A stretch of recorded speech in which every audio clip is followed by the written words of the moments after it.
আমি হরিপদ দাস। আমার স্বরচিত একটি কবিতা, জানা অজানা। পৃথিবীতে রয়েছে বহু মূল্যবান সম্পদ, ভাবলে অবাক হয়ে যায় আজও তার সন্ধান মেলেনি। হীরের খনিতে পাওয়া যায় হিরে, কয়লার মধ্যে লুকিয়ে থাকে হিরে। স্বর্ণের খনিতে পাওয়া যায় সোনা, মানুষের ভেতর লুকিয়ে আছে শিক্ষার প্রসার। শিক্ষায় পৌঁছে দেয় স্বর্ণ শিকারে, কেউ বা হয় বিজ্ঞানী, কেউ বা হয় ডাক্তার, ইঞ্জিনিয়ার।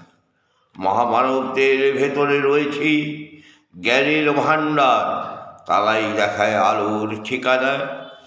কামার যেমন এক টুকরো লোহাকে আগুনে লাল করে তৈরি করে বিভিন্ন রকম প্রসাধনী অস্ত্র, স্বর্ণকার সোনাকে গলিয়ে খাদ বের করে তৈরি করে বিভিন্ন রকম অলঙ্কার।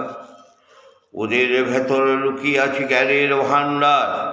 আমাদের মানব দেহে কতগুলো অঙ্গ প্রত্যঙ্গ আছে আমাদের জানতে হবে।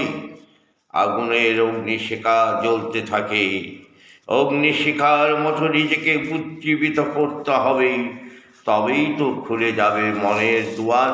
নমস্কার।